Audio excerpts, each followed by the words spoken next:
کرتے وہ بے دم ہو گیا، لیکن وہ مٹی سے لوہا بھی نہ بنا سکا۔ جب پوری رات دم کرتے کرتے پریشان ہو گئے، پھر صبح آیا حضور کی بارگاہ میں، کہا حضور آپ نے 3 مرتبہ پڑھا تھا اور وہ مٹی سونا ہو گئی تھی۔ پوری رات پڑھتا رہا، پڑھتے پڑھتے پریشان ہو گیا، لیکن مٹی ٹچ سے مس نہ ہوئی۔ تو محبوب الہی نے فرمایا قرآن پاک میں وہی تاثیر ہے، لیکن اس کے لیے محبوب الہی جیسی زبان چاہیے۔ محبوب الہی جیسی جب زبان ہوگی تو مٹی کو بھی اگر پھونک دو گے تو سونا ہو جائے گا۔ یہ اللہ والے ہوا کرتے ہیں۔ یہی وجہ ہے کہ اللہ والا جب دنیا سے جاتا ہے تو وہ مر کے مر نہیں جاتا ہے، بلکہ ہمیشہ کے لیے زندہ ہوتا ہے۔ یہ مر کے مر نہیں گئے ہیں، ہمیشہ کے لیے زندہ ہے۔ ابھی خواجہ بخاری کی بارگاہ میں محبوب الہی فاتحہ پڑھنے کے لیے جاتے تھے، تو ان کا معمول تھا کہ چوکھٹ کے باہر گئے، فاتحہ پڑھا، واپس ہو گئے۔ ایک مرتبہ گئے فاتحہ پڑھنے کے لیے، واپس ہو ہی رہے تھے کہ دل میں خیال آیا، معلوم نہیں خواجہ صاحب کو میرے آنے کی خبر ہوتی ہے نہیں ہوتی، جو ہی دل میں خیال آیا۔ یہ واقعہ سویرے سلامی شریف میں میر عبدالواحد نگرامی رحمۃ اللہ تعالیٰ علیہ نے لکھا ہے۔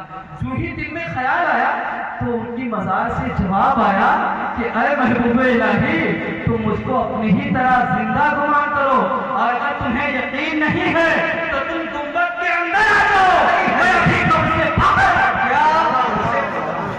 اور آپ نے نام سنا ہے سرکار مفتی اعظم ہند کا، حضور تاج الشریعہ علیہ الرحمہ ان کے بارے میں بیان فرماتے ہیں، جب ان کا وصال ہوا جنازے کے وقت میں ان کی بارگاہ میں حاضر تھا، جب ان کو غسل دیا جا رہا تھا تو اس جاگاہ کے عالم میں آگ کی سطح سے قریب تھا کہ تھوڑا سا کپڑا ہٹ جاتا۔ سرکار تاج الشریعہ رضی اللہ تعالیٰ عنہ فرماتے ہیں میں نے دیکھا کہ آپ کی 2 انگلیاں اٹھی اور ان سے آپ نے اپنے کپڑے کو درست فرما دیا۔ یہ کس وقت کیا آپ نے؟ جبکہ آپ کو غسل دیا جا رہا تھا۔ اللہ اکبر۔ سرکار تاج الشریعہ فرماتے ہیں اس کے بعد یہ مشہور ہو گیا کہ مفتی اعظم ہند اب بھی زندہ ہے۔ کیا پتا چلا مر کے ٹوٹا ہے کہیں، سلسلے قید حیات، فرق اتنا ہے کہ زنجیر بدل جاتی ہے۔ کون کہتا ہے کہ مومن مر گیا، اس سے چھوٹا وہ اپنے گھر گیا۔ تو زندہ ہے واللہ، تو زندہ ہے واللہ، میرے جشن عالم سے چھوٹا تو اللہ کا ہو جاتا ہے، وہ ہمیشہ کے لیے زندہ ہو جایا کرتا ہے۔ لیکن جو اللہ والا ہوتا ہے نا وہ شریعت کا پابند ہوا کرتا ہے۔ آج کل لوکل پیر بھی بہت چلے ہیں جن کو شریعت کا علم نہیں ہے اور وہ اپنے آپ کو اللہ والا کہتے ہیں۔ میں آپ کو بتاؤں، کہتے ہیں کہ شریعت اور طریقت الگ ہے۔ شریعت اور طریقت میرے دال الگ نہیں ہے، بلکہ میر عبدالواحد نگرامی نے سویرے سلامی شریف میں شریعت اور طریقت کو ایک مثال سے سمجھایا ہے۔ کہا شریعت اور طریقت کو آپ یوں سمجھیں کہ شریعت یہ سر کا بال ہے اور طریقت اسی بال میں مان کا نام ہے۔ اللہ اکبر۔ اب جو کہتے ہیں کہ صرف طریقت والے ہیں، گویا کہ وہ تکلے میں مانگ نکال رہے ہیں اور تکلے میں مانگ نہیں نکلتی ہے۔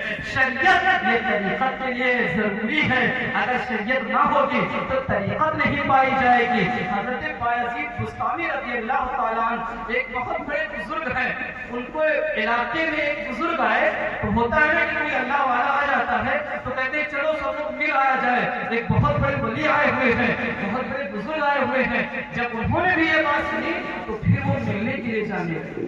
تو جب ملنے کے لیے اس بزرگ کے پاس پہنچے تو انہوں نے دیکھا کہ اس بزرگ نے قبلہ کی طرف تھوک دیا، اور جب انہوں نے دیکھا کہ اس نے قبلہ کی طرف تھوک دیا ہے تو وہ واپس پلٹ آئے اور انہوں نے کہا کہ جو شخص آداب شریعت کو نہ بجا لاتا ہو وہ اللہ کا ولی کیسے ہو سکتا ہے؟ آپ ذرا سوچئے کہ اگر کوئی قبلہ کی طرف تھوک دے تو اللہ کا ولی نہیں ہو سکتا ہے، تو جو 5 وقت کی نماز چھوڑے، جو جمعہ تک کے نہ پڑھے، جو روزہ تک کے نہ رکھے، وہ بھلا اللہ کا ولی کیسے ہو سکتا ہے؟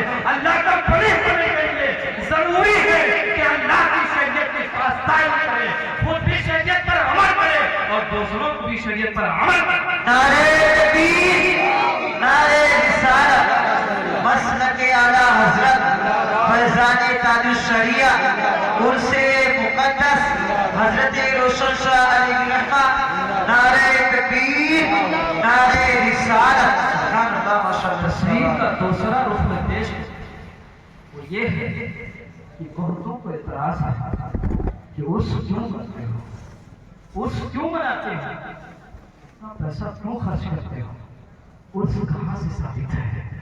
اللہ اکبر، عرس یہ حضور علیہ السلام سے ثابت ہے۔ حضور صلی اللہ علیہ وسلم ہر سال شہدائے احد کے مزارات پر حاضری کے لیے جاتے تھے۔ تو جب حضور ہر سال جاتے تھے تو اگر ہم ہر سال روشن شاہ کی بارگاہ میں آئے تو ادھر کیسے ہو گیا؟ اور عرس میں ہوتا کیا ہے؟ تم تو کہتے ہیں کہ عرس منانا جائز نہیں ہے، لیکن یہ تو بتاؤ کہ عرس میں کون سی ایسی چیز ہے جو جائز نہیں ہے؟ کیا ہم نے قرآن شریف پڑھا؟ کیا وہ ناجائز ہے؟ نعت شریف پڑھی گئی کیا وہ ناجائز ہے؟ تقریریں ہوتی ہیں کیا یہ ناجائز ہے؟ سلام ہوتا ہے کیا یہ ناجائز ہے؟ نہیں نہیں، جب یہ ساری چیزیں جائز ہیں تو پھر عرس منانا بھی جائز ہے۔ عرس میں کیا ہوتا ہے؟ احسال ثواب کیا جاتا ہے، اور احسال ثواب یعنی کسی مردے کو، یعنی کسی مرے، یعنی جس کا انتقال ہو گیا ہے اس کو ثواب پہنچانا، یہ قرآن سے بھی ثابت ہے، حدیث شریف سے بھی ثابت ہے۔ قرآن میں اللہ فرماتا ہے والذین جاؤوا من بعدهم یقولون ربنا اغفر لنا ولإخواننا الذین سبقونا بالایمان، اور وہ لوگ جو ان کے بعد آئے وہ کہتے ہیں اے اللہ ہمیں بخش دے اور ہم سے اگلوں کو بخش دے جو ایمان کے ساتھ گئے ہیں۔ یہ جو مغفرت کی دعا مانگتے ہیں یہی تو اس میں ہوتا ہے۔ یہ کہتے ہیں کہ ثواب کیسے کہتے ہو کہ پہنچتا ہے؟ اللہ اکبر، ثواب تو ثواب ہے، مردہ جب قبر میں جاتا ہے تو اس کو انتظار ہوتا ہے۔ حدیث شریف میں آیا ہوا ہے کہ مردہ جب قبر میں جاتا ہے تو اسے انتظار رہتا ہے اس دعا کا جو اس کے باپ کی طرف سے پہنچے، جو اس کے بھائی کی طرف سے پہنچے، جو اس کے دوست کی طرف سے پہنچے۔ حضرات گرامی آپ ذرا غور تو کریں یہ ثواب کس طریقے سے ہوا کرتا ہے۔ ہم اور آپ ایک دوسرے کو ہدیہ دیتے ہیں، عید بقرہ عید کے موقع پر حضور فرماتے ہیں کہ مردوں کو بھی ہدیہ دینا چاہیے۔ مردوں کا ہدیہ کیا ہے؟ نبی فرماتے ہیں اِنَّ ہدیۃ الاحیاء للاموات الاستغفار لہم، بے شک زندوں کا ہدیہ مردوں کے لیے ان کے لیے دعائے مغفرت کرنا ہے۔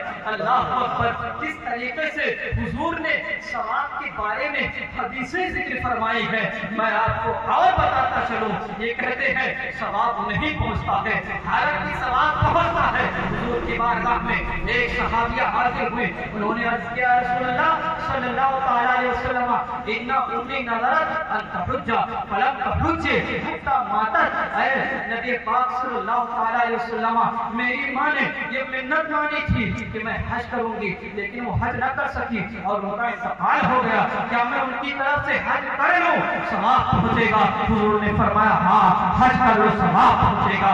اسی طریقے سے کئی حدیثیں ایسی ہیں جس میں نبی فرماتے ہیں کہ اگر زندہ کوئی کام کرے تو اس کا ثواب مردے کو پہنچتا ہے، لیکن یہ کہتے ہیں کہ زندوں کے عمل کا ثواب مردے کو نہیں پہنچتا ہے تو وہ بھی صحیح کہتے ہیں، وہ بھی حدیث شریف سے ثابت ہے۔ زندوں کے عمل کا ثواب مردوں کو نہیں پہنچتا ہے وہ بھی ٹھیک کہتے ہیں اور وہ بھی حدیث شریف سے ثابت ہے۔ ابو داؤد شریف یہ صحیح ستہ کی حدیث شریف ہے، یہ بہت معتبر کتاب ہے حدیث شریف میں، اس حدیث میں آیا ہوا ہے حدیث کی کتاب میں ایک صحابی رسول ہے حضرت عمر بن عاص رضی اللہ تعالیٰ، وہ آقا کریم صلی اللہ علیہ وسلم کی بارگاہ میں حاضر ہوئے اور انہوں نے عرض کیا یا رسول اللہ صلی اللہ علیہ وسلم میرا باپ عاص ابن وائل پوری زندگی آپ کی مخالفت کرتا رہا، لیکن جب وہ مرنے لگا تو مجھے اور میرے بھائی عثمان کو اس نے یہ وصیت کی کہ جب میں مر جاؤں تو میری طرف سے 50 غلام آزاد کر دینا، ہو سکتا ہے غلاموں کی آزادی میرے کام آ جائے۔ یا رسول اللہ میرا بھائی چونکہ آپ پر ایمان نہیں آیا ہے اس لیے اس نے اپنی طرف سے 50 غلام آزاد کر دیا ہے۔ اے مولا صلی اللہ علیہ وسلم میں آپ پر ایمان لا چکا ہوں، آپ فرمائیں